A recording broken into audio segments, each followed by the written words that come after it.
अगर हम नियम पूर्वक अधिक भजन करें तो कम समय में हम निर्विषय हो सकते हैं। एक बार एक दिन सत्संग हुआ था कि 1 करोड़ नाम जप करने पर भागवतिक स्वप्न आने लगते हैं, बड़ी दिव्यता आने लगती है, सद्गुण आने लगते हैं।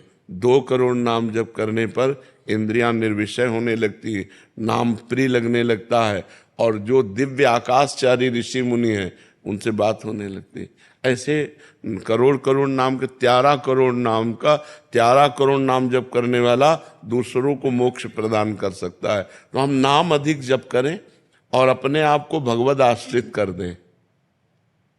वो विषय जो निषेध हैं उनको तो स्वीकार ही ना करें, और जो विषय विधि है कि आप स्वीकार कर सकते हैं वो भगवान को अर्पित करके भोगिए, तो रस बुद्धि होने पर भी भगवत प्राप्ति हो जाएगी। जैसे बहुत सुंदर भोजन में रीता है, वो हम भोजन श्री जी को भोग लगा दें, अब हम स्वाद से पाएं। हमारी लाडली जो ने पाया है, रोटी सब्जी दाल खीर पूड़ी जो भी है कितना स्वादिष्ट है, स्वाद बखान बखान करके पाओ तो भी आप बंधोगे नहीं, क्योंकि प्रसादे सर्व दुखानाम हानि रस्योपजायते। भगवत प्रसाद समस्त दुखों का नाश कर देता है और प्रसन्नता प्रदान करता है। ऐसे ही जो हमें विषय प्रिय है वो हम भगवान को अर्पित कर दें। जो विषय प्रिय है, नाथ ये आप देख लो, आपकी मर्जी हो तो इसकी प्रियता अपने चरणों में घसीट लो, आपकी मर्जी हो वैराग्य दिला दो, प्रभु मैं आपकी शरण में हूँ। और बात पक्की समझो, शिव बिरंची का मोह है को है बपुरान, बेचारा और कौन डींग हाँक सकता है। शिव बिरंची का मोह है, भगवान की बलवती माया है। तो भगवान ही जब हमें निकालेंगे तभी हम निकल सकते हैं। तो हम ऐसे रहें, आश्रित रहें, शरणागत रहें और नाम जप करते रहें, और इसकी चिंता ना करें, चिंतन करें। चिंतन जब इसका होगा विषयों का तो फिर हानि हो जाती है। जहाँ हम विषयों का चिंतन करते हैं कि यार, जब विषयों का चिंतन रस बुद्धि से हो तो तुरंत नाम के द्वारा उसे काटो, नहीं नहीं बहुत भोगा, संसार भोग रहा है, नहीं अब नहीं, राधा राधा राधा राधा, तो हम इससे निकल जाएंगे। घबराने की जरूरत नहीं है, ये हमारे प्रभु की ही माया है, किसी दूसरे की नहीं है। नहीं, किसी दूसरे की होती तो घबराने की जरूरत थी, मेरे प्रभु की ही माया है। तो जिस दिन मेरे प्रभु डांट देंगे उसी दिन माया मुक्त हो जाएंगे। ये भरोसा रखकर खूब नाम जप करो। बाबा सिर्फ नाम जप से हो जाएगा? हो जाए, पूर्ण नाम जप से हो जाएगा। नाम जप पूर्ण है। तीर्थ यज्ञ दान पुण्य स्वाध्याय इनसे पूर्ण नहीं होगा, लेकिन नाम जप से पूर्ण हो जाएगा। विराज भट्ट जी, राधा वल्लभ श्री हरिवंश महाराज जी, क्या कोई ऐसा उपाय है जिससे मुझे रजोगुण और तमोगुण ना सताएं? हाँ, नाम है ना, जितना नाम जप करोगे, नाम त्रिगुणातीत है। वो रजोगुण तमोगुण से क्या, वो सतोगुण से भी ऊपर कर देगा। त्रिगुणातीत से त्रैगुण ने स्थिति प्रदान कर देगा। जितना हम अधिक, देखो खास बात क्या है, त्रिगुण रचना संसार है, भगवान त्रिगुणातीत है। संसार का चिंतन छूटे, चाहे मंत्र जप रहे हो, नाम जप कर रहे हो, या भगवान के पावन चरित्रों का चिंतन कर रहे हो, या चरित्र सुन रहे हो, या साधु संग महात्माओं का संग कर रहे हो, तो हमारा जब भगवान से संबंधित चिंतन होता है तो वो गुणातीत होता है। और जब संसार का चिंतन होता है तो वो सतोगुणी है तो सतोगुण बढ़ेगा, रजोगुणी है तो रजोगुण बढ़ेगा, तमोगुणी चिंतन है तो तमोगुण बढ़ेगा।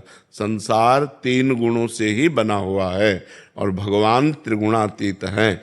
तो यदि हम भगवान का चिंतन करेंगे तो हम गुणातीत हो जाएंगे, संसार का चिंतन करेंगे तो त्रिगुण के अंतर्गत रहेंगे। तो यही डरपि हरिवंश हित, जिनो भ्रमय गुण सलिल पर, जे नामन मंगल लोक त्यों, सो हरिपद भज न विलंब कर।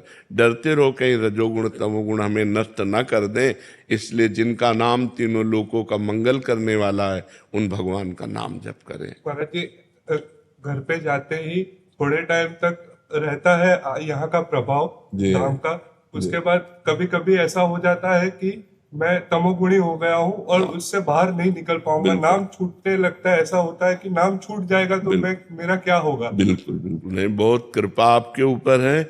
जो नाम छूटने पर आपको पीड़ा होती है, ये भगवान की विशेष कृपा है। विशेष कृपा पात्र में ये लक्षण होते हैं। नहीं तो इस अवस्था में तो भोगों का चिंतन और भोगों की क्रियाएं, इसी में जीव मस्त रहता है।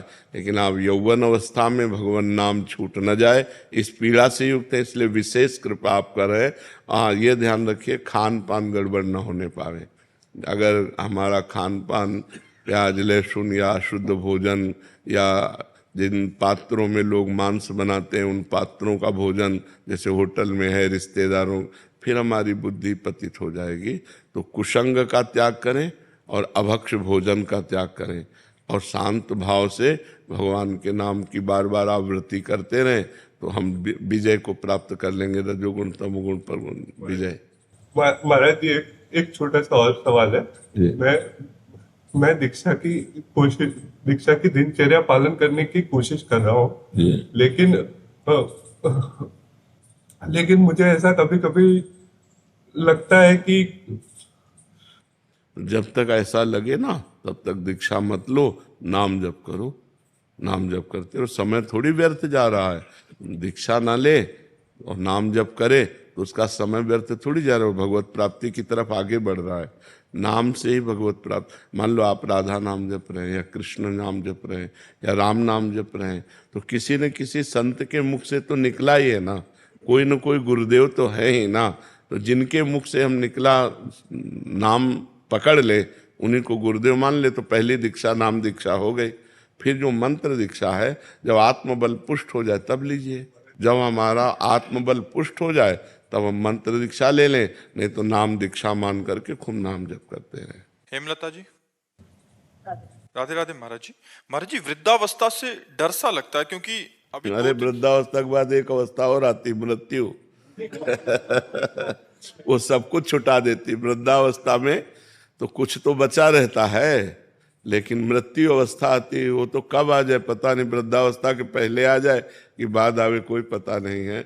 डरो, अगर मृत्यु से डरोगे तो डर कर भगवान की शरण में चले जाओगे।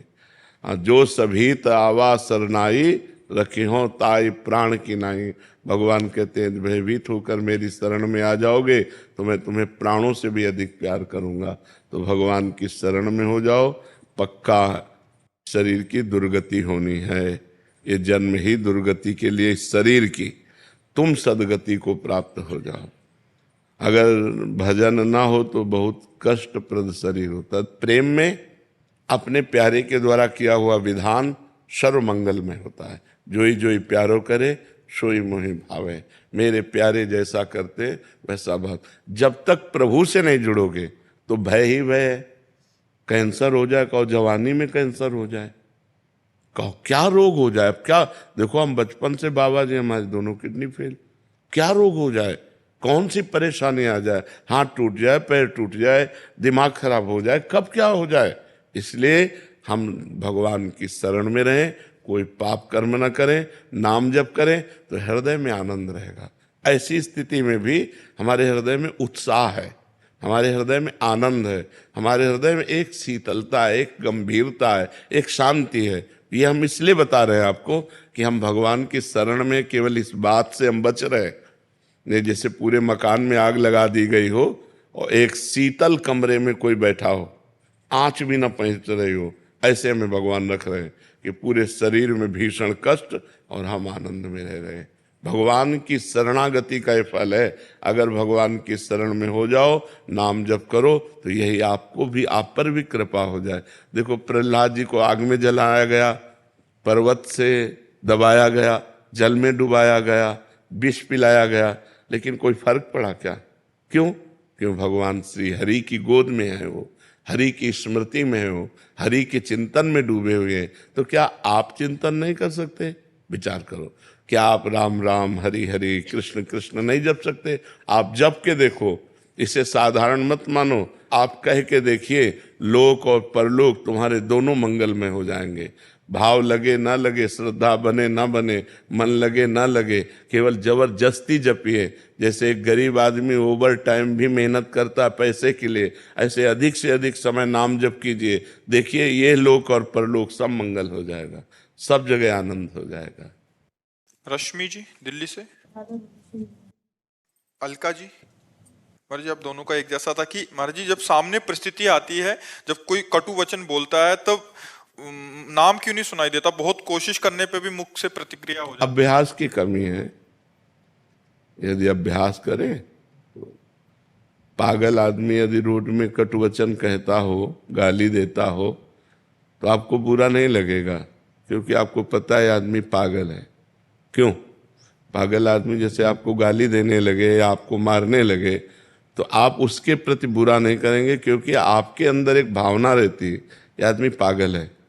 ऐसे ही जब कोई हमें गाली देता है तो हम विचार के द्वारा समझे अभी ये पागल है, ये क्रोध से पागल हो गया है, ये ईर्ष्या से पागल हो गया है, ये द्वेष से, ये बेचारा दया का पात्र है, इस पर क्या नाराजगी करें। जब हम भावना बदल देंगे तो हमें आनंद मिलने लगेगा। यदि हम ऐसी बात सोचने लगें या फिर ये सोचे मेरे भगवान इसमें विराजमान है, मेरा कोई कर्म है जिस कर्म को पवित्र करने के लिए भगवान इसके अंदर से प्रतिकूलता, कटुवचन, अपमान, तिरस्कार दे रहे हैं, मुझे सह लेना चाहिए, सहने से मेरे पाप नष्ट हो जाएंगे। तो हम अगर विचारवान हैं तो हम बच सकते हैं, अगर विचारवान नहीं है तो एक गाली दी हम 2 गाली दे दिए, ये सब ठीक नहीं है। भजन करने वाला उपासक करत जे अनुशहन निंदक तिनहु पे अनुग्रह कियो। जो हमारा अपमान करें, जो हमारी निंदा करें, जो हमें दुख दें, उनको भी भगवान सुख दें, उनकी बुद्धि शुद्ध कर दें। वो बेचारा दोषी नहीं है, उसकी बुद्धि दूषित है, अगर बुद्धि ठीक हो गई तो बहुत अच्छा आदमी हो जाएगा। तो हे भगवान, जो ये हमारे सामने हमको गाली दे रहा है, नाथ इसकी बुद्धि शुद्ध कर दो, इसको आनंद प्रदान करो। ये भजन करने वालों का स्वभाव होता है, तो फिर भजन में हानि नहीं होगी। और अगर हम दूसरे का मंगल मनाने लगे, बुरा मनाने लगेंगे, तो वहाँ बुरा जब होगा हमारा पहले बुरा हो जाएगा कि हमारा भजन छूट जाएगा, हमारा हृदय मलिन हो जाएगा, हमारा हृदय जलने लगेगा। जी। राज प्रकाश शर्मा जी भोपाल से। दंडवत महाराज जी। महाराज जी प्रातः स्मरणीय पूरी पीठाधीश्वर महाराज जी जो शंकराचार्य जी महाराज जी हैं, कृपा से दास को उनके सानिध्य एवं संरक्षण का सौभाग्य प्राप्त हुआ। सेवा निवृत्त होने के पश्चात जब श्रीधाम वृंदावन में वास हेतु गुरुदेव ने आज्ञा प्रदान की, तब उन्होंने ये भी निर्देश किया कि वृंदावन में निवास के लिए किसी संत महापुरुष अथवा ब्रजवासी वैष्णव से वहां की रहनी रिवाज की जानकारी लेकर तथा उनकी अनुमति प्राप्त कर ही ब्रजधाम वास कीजिएगा, उचित रहेगा। इस संदर्भ में गुरुदेव मैं आपके श्री चरणों में निवेदन करता हूँ कि मुझे वृंदावन वास की रहनी की शिक्षा और महाराज जी कैसे। सबसे सार बात है, देखो आप गृहस्थ धर्म से युक्त हैं, आपने जो भी कमाया है उस कमाई हुई वस्तु से ही आप अपना भरण पोषण करें। यहाँ के किसी ब्रजवासी या किसी वैष्णव या किसी संत के प्रति कभी दोष दृष्टि न करें। वो आपको गाली दे, वो आपके प्रति अवहेलना की भावना रखे, तो भी मान लो आप जैसे वास कर रहे हो तो यहाँ के ब्रजवासी भगवान के पार्षद हैं, तो बस हम सौम्य और शांत रहें। किसी संत की निंदा, वैष्णव धाम है यहाँ बहुत से वैष्णव जन हैं, तो किसी वैष्णव की निंदा ना करें और रजरानी का सेवन करें। रजरानी अगर हो सके तो रज के पात्र में भोजन पाइए, बहुत पवित्र भोजन हो जाता है। जब हम यहाँ के रज में बनी हुई पात्र जो है ना वो मिलते हैं, कामा में मिलते हैं, अपने लोग जितने भी सब साधक हैं सब उसी में पाते हैं। और अपनी सैयाग में थोड़ी रज डाल लीजिए, जैसे ऐसे रज डाल लिया और ऊपर से बिछौना बिछा लिया, तो हम रज में ही सोते हैं, रज के पात्र में खाते हैं। यहाँ रज का बहुत बड़ा महत्व है, ब्रज रज का बहुत बड़ा महत्व है। और हो सके तो 1-2 रोटी निकाली, गऊ को पवा दी, चिड़िया पक्षियों को पवा दिया, कुछ दाना 100-200 ग्राम लेकर डाल दिया, जिससे जैसे कबूतर हैं, अन्य पक्षी हैं, वो दाना चुन ले। यहाँ के पक्षियों की सेवा, यहाँ के ब्रजवासियों की सेवा, संतों की सेवा अगर ना बन सके तो हम अपराध न करें और धाम में पड़े रहें। और वृंदावन बस के इतनो बड़ो सयान, कि जुगल चरण के भजन में निमिष न दीजिए जान। पलक झपकने के समय को निमिष कहते हैं। एक निमिष भी हम प्रभु का चिंतन न छोड़ें, यही धामवास की रहनी है। हम रज का सेवन करें, सबसे झुक के रहें, किसी की निंदा स्तुति न करें, अपनी कमाई का खाएं और भगवान नाम जप करें, इसी से सब हो जाएगा। सरल शब्दों में धामवास किए रहनी, गृहस्थ धर्म से युक्त होकर के। जी। नमिता पवार जी, पुणे महाराष्ट्र से। राधे राधे महाराज जी। महाराज जी, अगर स्वर्ग और नरक में हम पुण्य और पाप के फल भोगते हैं तो हम धरती पर कौन से पापों और पुण्यों का प्रारब्ध भोगते हैं? जब सजा होती है तो जुर्माना भी होता है कि नहीं होता? कि 10 साल की सजा और 1 लाख रुपया जुर्माना होता है ना। तो ऐसे ही शेष बचे हुए कर्मों को जो जुर्माना रूप होते हैं वो यहाँ मृत्यु रोग में भोगना पड़ता है। बकाया पूर्ण हिसाब किताब तो नरक और स्वर्ग में होता है। पुण्यों का स्वर्ग में और पाप का नरक में, और बचे हुए पाप जो पुण्य और पाप होते हैं उनसे मिश्रित मानव देह बनता है। पुण्य देह देव देह, पाप देह यातना देह, और पाप और पुण्य मिश्रित देह मानव देह। तो इसमें कुछ पाप, ज्यादा नहीं, कुछ पाप और कुछ पुण्य मिलाकर बनाया जाता है, जिससे कभी सुख कभी दुख, कभी सुख कभी दुख, ये पूरे जीवन चलता रहता है। लेकिन देवलोक में दुख नाम की चीज नहीं है, नरक में सुख नाम की चीज नहीं है। यहाँ सुख और दुख दोनों हैं। अगर भजन कर लो तो पाप और पुण्य दोनों को नष्ट करके परम सुख को प्राप्त हो सकते हो, जो सुख और दुख दोनों से परे है। ये मानव देह में विशेष योग्यता है कि वो भगवान का भजन करके शुभ और अशुभ को नष्ट करके वो परमात्मा प्राप्ति कर सकता है, वो आत्यंतिक सुख प्राप्त कर सकता है। ये न देव शरीर में है न यातना देह में है, ये केवल मानव देह में ही सुविधा है कि आप भजन करके भगवान को प्राप्त हो सकते हैं। डॉक्टर विनीशा जी, जयपुर से। राधे राधे महाराज जी। महाराज जी, जब किसी से प्रेम करते हैं उसके विषय में सोचना नहीं पड़ता, स्वतः ही उसकी याद आती है। ईश्वर से प्रेम कैसे होगा? ऐसा कैसे, ऐसी कैसे बात करती हो? उसका रूप, उसका गुण, उसका स्वभाव, उसकी चाल ढाल, ये सब हमारे दिमाग में चलती है। प्रेम ऐसे हो जाता है। हम जब किसी से प्रेम करते हैं, उसका स्वभाव, उसकी चाल ढाल, उसका रूप, उसके साथ बैठना, उसकी बातचीत, वो सब हमारे दिमाग में नाचती है। ऐसा करो आप प्रभु के लिए। प्रभु का रूप, प्रभु की बातचीत, प्रभु का नाम, प्रभु का स्वभाव, प्रभु के गुण, प्रभु का चिंतन, अभी प्रभु से प्रेम हो जाए। समझिए आप, प्रेम ऐसे किसी से हो जाता है क्या? हम किसी के विषय में जब सुनते हैं और उसकी बात करते हैं, उससे उसके रूप का चिंतन करते हैं, उसके स्वभाव का, उसके गुण का चिंतन करते हैं, तो हमें उससे प्रेम हो जाता है। तो ऐसे हम प्रभु की कथा सुने, प्रभु का नाम जप करें, प्रभु की महिमा सुने, बार बार उन्हीं के विषय में सोचें, तो उनसे प्यार हो जाएगा। बिल्कुल ऐसा। और जिससे प्यार हो जाता है फिर वो हमारे दिमाग में बस जाता है। प्रिय मूर्ति नयनन बसे। मान लो व्यक्ति तो दूर है, लेकिन भगवान तो हमारे में भी विराजमान है। जब सब जगह है तो मेरे पास भी है, जब सब समय है तो इस समय भी है। तो भगवान तो मेरे समीप हैं। जब वो हमारी हर बात सुन रहे हैं, जब उनसे हम प्यार करना चाहते हैं तो हमारे सामने वो आने लगते हैं, हमारे ध्यान में वो झांकी रूप आने लगती है। और जब अधिक प्यार हो जाता है तो साक्षात दर्शन हो जाता है, फिर तो निहाल हो जाता है। पर प्रभु से प्यार इसलिए नहीं होता कि हमें बहुतों से प्यार है, खाली जगह नहीं है। हमारी हृदय रूपी धर्मशाला पहले से देखो, कोई न कोई विषय से प्रीति है, अपने शरीर से प्रीति है, अपने शरीर संबंधियों से प्रीति है। तो भगवान ने अपनी प्रीति के लिए कहा है, जननी जनक बंधु सुत दारा, तन धन धाम सुहृद परिवारा, सबकी ममता ताग बटोरी, मम पद मन ही बांध बटोरी। भगवान से प्रेम करने के लिए एक शर्त है कि किसी से आपका प्रेम होना नहीं चाहिए। अगर किसी वस्तु से भी प्रेम है तो भगवान से प्रेम नहीं होगा, वो वस्तु आपको घसीट लेगी। भगवान से प्रेम करने के लिए एकदम समेटना होगा और सीधे पूरा पावर भगवान की तरफ, अभी प्रेम हो जाएगा। जैसे मीरा जी कहती, मेरे तो गिरधर गोपाल, ये बात हम लोग बोल सकते हैं, ये मेरे तो गिरधर गोपाल, लेकिन सच्ची बात ये हम नहीं बोल सकते दूसरों न कोई है, नहीं दूसरों न कोई, उसमें अपना शरीर भी नहीं है। देखो जहर दिया गया, जहर का प्याला मीरा जी पी गई कि नहीं? अगर शरीर प्रिय होता तो जहर का प्याला कैसे पीती? शरीर भी प्रिय, दूसरों न कोई, मेरे तो गिरधर गोपाल, दूसरों जाके सिर मोर मुकुट मेरो पति सोई। तो इसमें थोड़ा सा अनन्यता चाहिए, और सब जगह से प्रियता हटाकर जब हम प्रभु के चरणों में प्रेम करते हैं तो हमारे नेत्रों में बस जाते हैं, हमारे हृदय में बस जाते हैं, हमारे रोम रोम में वही छा जाते हैं। मीतू शर्मा जी मुंबई से। राधे राधे महाराज जी। गुरुदेव, घर में लड्डू गोपाल विराजमान हैं, उनकी सेवा वात्सल्य भाव से करते हैं।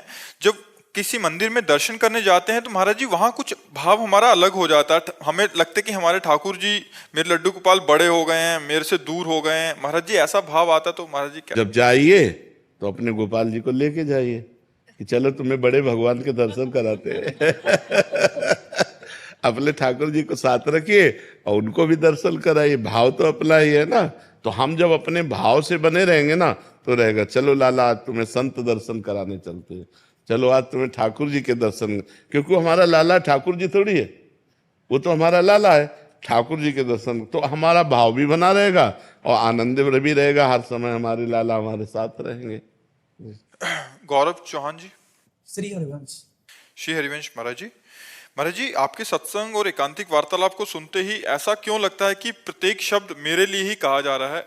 वैसे हर सत्संगी को ऐसा ही अनुभव होना चाहिए, क्योंकि हर प्रश्न का उत्तर सबके लिए है, किसी एक के लिए नहीं। एक प्रश्न करता है लेकिन लाखों को उत्तर जाता है और लाखों का कल्याण हो सकता है। अगर लाखों स्वीकार करें तो लाखों मंगल में भगवान के मार्ग में चल सकते हैं। ऐसा हर सत्संगी को लगना चाहिए कि ये सत्संग मेरे लिए ही हो रहा है, मेरे सुधार के लिए हो रहा है, मेरे में जो अवगुण हैं उनको दूर करने की प्रेरणा हो रही है। ऐसा ही होना चाहिए।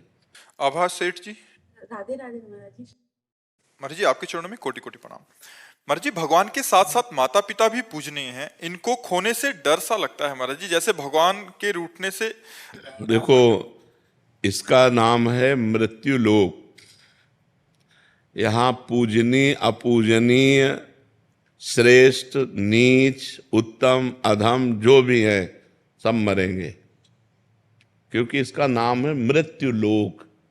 मृत्यु के लोक में हम हैं तो मृत्यु अपना काम करेगी, चाहे संत हो, चाहे असंत हो, चाहे बच्चा हो, चाहे जवान हो, चाहे बुद्धिमान हो, चाहे मूर्ख हो, चाहे पापी हो, चाहे पुण्यात्मा हो, मृत्यु लोक में है, मतलब मरेगा। अब समय निश्चित नहीं है, समय किसी का बाल्यावस्था में ही मृत्यु, किसी की जवानी में, किसी की वृद्धावस्था। तो हमें पहले से तैयार रहना चाहिए कि ये सब बिछुड़ेंगे। हमको जो वैराग्य हुआ बचपन में वो इसी बात से हुआ। हम अपनी माँ से बहुत प्यार करते थे, तो वैसे हर बच्चा माँ से प्यार करता है। तो जब स्कूल से आते लगता है ये मरेगी, जब ये मरेगी तब मैं कैसे जी पाऊंगा। ये शाश्वत संबंध नहीं है। तो कौन ऐसा है जो मेरा वास्तविक मित्र बन सकता है? तो बस हृदय से आता भगवान, भगवान से। तो फिर उन्हीं के लिए जीवन अर्पित की हुई। जो सच्चा मित्र है उसी को प्राप्त करना है, उसी से प्यार करना है, पूरे जीवन का प्यार उसी को देना है जो हमारा सच्चा मित्र है। तो जैसे हम माँ से प्यार करते हैं, पिता से प्यार करते हैं, तो ये विशुद्ध प्यार नहीं होता है, इसमें मोह होता है। और मृत्यु होने पर बड़ा दुख होता है, क्योंकि जिससे हमें प्रियता होती है, लगाव होता है, उसको सदैव पास रखने की इच्छा होती है। और मृत्यु पास रहने देगी नहीं, सदैव नहीं रहने देगी, ये बिछुड़ेगी ही, यहाँ बिछुड़ना ही है। इसीलिए फिर मन हट जाता है और लगता है कि ऐसी जगह लगाओ जहाँ बिछुड़ना ना हो। वो है श्री कृष्ण, वो है किशोरी जी। जहाँ मन लगा दो तो फिर बिछुड़ना नहीं होगा, वो हमारे मन ही में आके बैठ जाएंगे और सदा सदा के लिए बैठ जाएंगे। रेवती जी पुणे से। राधे राधे महाराज। राधे राधे महाराज जी। महाराज जी, निर्गुण ब्रह्म से प्राप्त ब्रह्मानंद, सगुण ब्रह्म से प्राप्त भगवदानंद, महाराज जी अनुपम परमानंद से पृथक श्री कृष्ण रसामृत प्राण आनंद रस। महाराज जी, भगवान के लिए भी विमर्श तथा परम रहस्य रस की क्या आप कहना चाह रहे हैं इसमें? राधा सुधा निधि में है वैसा वर्णन, वो उनके लिए क्या अगम्य है ऐसा? महाराज जी इसमें एक व्यासवाणी का और कोटेशन दे रहे हैं कि निर्गुण सगुण ब्रह्म ते न्यारो बिहरत सदा संघात व्यास विलास सदा रस अद्भुत निगम अगोचर बात। इसमें तुम्हें क्या संशय है? श्री कृष्ण के लिए भी कुछ अगम्य है ऐसा? श्री कृष्ण के बहुत रूप हैं, एक ही रूप थोड़ी तुम जानते हो। जैसे अब तुम्हें समझाएंगे तो समझो। हमारा स्वरूप निर्गुण है, आपका स्वरूप निर्गुण है। आप अपने को निर्गुण मानते हैं तो सगुण मानते हैं, तो ये देह को लेकर तो मानते हो नहीं। बोलो आपका स्वरूप क्या है? कोई रूप नहीं आपके स्वरूप का, कोई गुण नहीं, वो चिदानंदमय है। जो आपका स्वरूप है वो चिदानंद है, वो भगवत स्वरूप है, लेकिन आप उसे जानते नहीं हैं। आप इस पार्थिव पांच भौतिक देह को ही केवल अपना स्वरूप मानकर अपने को स्त्री मानते हैं। मानते ना, स्त्री रूप में आप साकार हैं, लेकिन परमात्मा अंश रूप में आप निराकार हैं, जो सर्वत्र व्याप्त है। ऐसे श्री कृष्ण रूप में साकार हैं, लेकिन श्री कृष्ण तत्व रूप में सर्वत्र व्याप्त है। अब सुनिए, जब श्री कृष्ण रूप नहीं प्रकट किए हुए थे तब भी तो श्री कृष्ण थे। तो कहां थे? निकुंज में, नित्य धाम वृंदावन में प्रियाजू के साथ। तो सगुण रूप अवतार लीला, निर्गुण रूप तत्व रूप से, और सगुण निर्गुण दोनों से न्यारे। अवतार लेने के पहले, अवतार लेने के समय निकुंज में ताला लग गया था क्या? कि अब तो गए यहां से दिल्ली गए, हमें तो दरवाजा बंद है तो थे ना। तो वही है, सगुण निर्गुण दोनों से न्यारे, निर्गुण सगुण ब्रह्म ते न्यारो, जो प्रियाजू की गलवहियां दिए हर समय विहरण करते रहते हैं। एक रूप में अवतार लेते हैं, लीला करते हैं, लेकिन जिस समय अवतार लीला चल रही होती है उस समय निकुंज लीला भी चल रही होती है। निकुंज लीला में ताला तो नहीं लग जाता, तो समझ रहे ना। अच्छा, अब जैसे सखाओं के साथ श्री कृष्ण यहां खेल रहे हैं और कह दिया जाए इनके लिए भी वो अगम्य है क्या? उसी समय वो श्री जी की महावर रचना कर रहे हैं, उसी समय श्री जी का चिबुक प्रलो रहे हैं, उसी समय श्री जी की रूप माधुरी का पान कर रहे हैं। बोले श्री कृष्ण के लिए भी दुर्लभ है। अब आप देखो कब कहां कहां, जब सखाओं के साथ खेल रहे हैं और वहां श्री जी के पास वो रसिक देख रहा है कि वो तो चिबुक, वे मृद चिबुक प्रलोय प्रबोधत तो भामिन कर सो कर टारत। बोले वो श्री कृष्ण के लिए भी दुर्लभ है। कौन श्री कृष्ण? जो सखाओं के साथ खेल रहे हैं। तो है कौन? वही तो है, बस यह है रहस्य समझ या रहस्य रघुनाथ कर बेग ले जाने कोई, और जो जाने रघुपति कृपा तो सपले में मोह न होए। अभिलाष यादव जी भोपाल से। राधे राधे महाराज जी। राधे राधे महाराज जी। महाराज जी पिछले एक वर्ष में जब से आपका सत्संग सुना है, श्री जी की कृपा से 1,54,00,000 नाम जप हो गया महाराज जी, जिसमें मुझे परोपकार की भावना उत्पन्न हो रही है महाराज जी। अभी इनका कहना था कि जैसे कोई दीनहीन या किसको देखता हूं तो अपना भजन दे देता हूं कि मेरा इतना भजन उनको दे दो। तो महाराज जी ऐसा करने से भजन नष्ट नहीं, पहले तो अपने लक्ष्य तक पहुंचो पहले, नहीं तो बीच में ही लुट जाओगे। भगवत प्राप्ति जब तक ना हो, अब तुम्हारे को प्रक्रिया बदलनी चाहिए।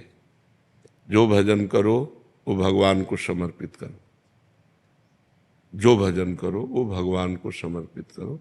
जिसको दीन दुखी देखो तो तन से धन से सुख पहुंचाने की चेष्टा करो और मन से भावना करो, भगवान आप तो परम उदार हो, आप इसे ठीक कर दो। भजन भगवान को दो, प्रार्थना भगवान से करो। शरीर से और धन से अगर सेवा बनती है तो वो सेवा कर दो, भजन भगवान को दो भगवत प्राप्ति के लिए। जब तक भगवत प्राप्ति ना हो जाए तब तक भजन खर्चा करने का बिल्कुल अधिकार नहीं रखना चाहिए। महाराज जी उस समय मन बहुत द्रवित हो जाता है, तो तन से सेवा कर दो और मन से प्रार्थना कर दो। आपका भजन तो थोड़ा है ना, और भगवान अपार करुणा सिंधु हैं, तो हम प्रार्थना करते हैं कि भगवान इसके कर्म को आप नष्ट कर दो, इसको सुख प्रदान करो। हे भगवान आप इसके दुख को दूर करो। ये तो हर भक्त विनय कर सकता है। तो विनय करना, शरीर से और धन से सेवा करना, भजन को भगवान के चरणों में समर्पित करना, वो सिर्फ भगवत प्राप्ति के लिए।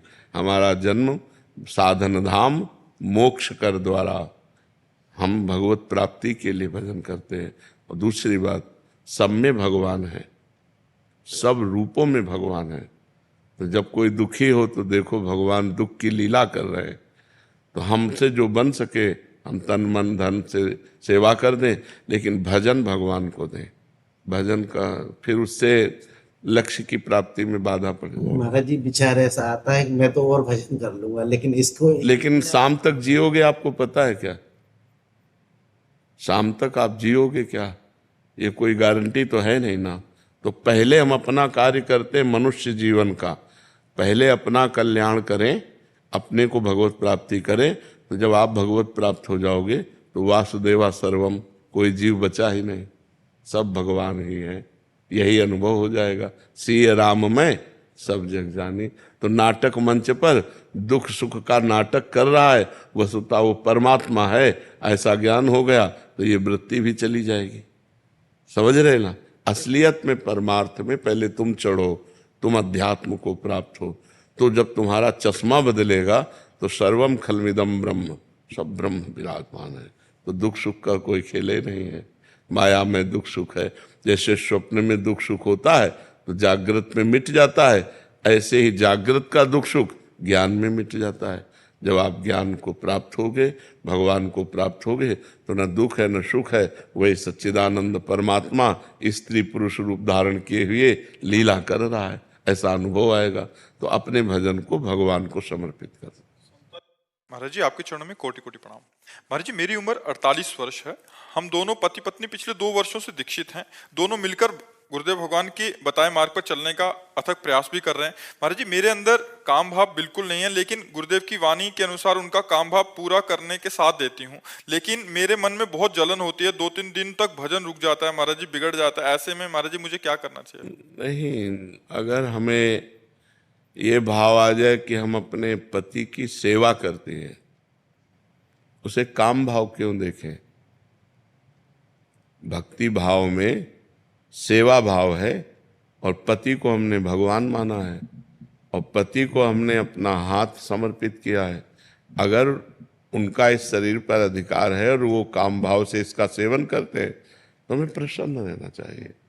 हमें काम सुख का स्वाद नहीं लेना, लेकिन अपने पति को संतुष्ट करने के लिए तो उसमें न जलन होनी चाहिए न खुशी होनी चाहिए, समभाव होना चाहिए। मेरी कोई इच्छा नहीं है, आप हमारे पति हैं, जैसी आज्ञा करें। शांति एकदम। 2-3 दिन भजन रुक जाना या पर, ये केवल आपके भाव की परेशानी और कोई परेशानी नहीं है, केवल भाव की परेशानी। एक बार भाई जी से, हनुमान प्रसाद पोद्दार जी से, उनकी पत्नी ने कहा कि आप तो भगवत प्राप्त हो गए काशी में।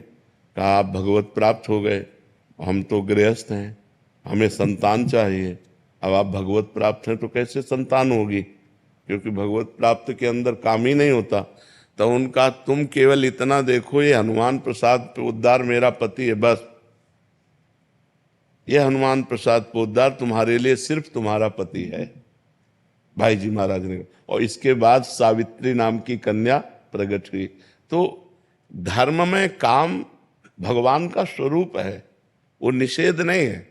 अधर्म में काम, अभी किसी अन्य पुरुष के प्रति आपकी भावना हो तो ये निंदनीय है, लेकिन अपने पति यदि ऐसा करते हैं तो ना हमें क्षोभ होना चाहिए, ना हमें रोष होना चाहिए, और ना हमारे भजन में फर्क पड़ना चाहिए। हमारी सेवा हो रही, हमारे पति हैं, तो इसको निगेटिव में मत लीजिए, नकारात्मक भाव में मत लीजिए। नेगेटिव में नहीं लेते, लेकिन कुछ चीजें ऐसी थी जिन्हें छुड़ाया गया आपकी वाणी के द्वारा ही छुड़ी उन्होंने, और अब वो चीजें बार बार आंखों के सामने आ जाती है जब भी ऐसा होता है। देखो, इस शरीर को प्रिय अपना मत मानो, अपना स्वरूप मत मानो। जैसे हमने ये कपड़ा दे दिया, अब इसे चाहे पैरों से रौंद दो चाहे माथे पे बांध लो, हमारा कोई अधिकार नहीं। ऐसे हमने तन मन धन सब भगवान को दे दिया, और अपने पति में हम भगवान की भावना करते हैं। अरे बिल्कुल, आप सोच केवल बदल दो, केवल सोच बदलनी है। हाँ, केवल सोच बदल दो, इससे कोई फर्क नहीं पड़ता। अपने धर्म का पालन करते हुए यदि हम विषय सेवन करते, कोई फर्क नहीं पड़ता। और धर्म विरुद्ध हम केवल चिंतन कर ले तो फर्क पड़ जाएगा। धर्म के विरुद्ध नहीं चलना, धर्म से युक्त चलना है। भगवान ने बनाया ही ये संसार ऐसा है। अगर वो निष्काम है तब तो बहुत बढ़िया है, आप भी निष्काम रहिए। अगर वो सकाम है, अगर आप उनका साथ नहीं देते, फिर वो इधर उधर दृष्टि डालें तो कम एक साथी तो हमारा बिगड़ रहा है ना। तो ऐसा नहीं चाहिए, हमें बहुत प्रेम पूर्वक उनका साथ देना चाहिए।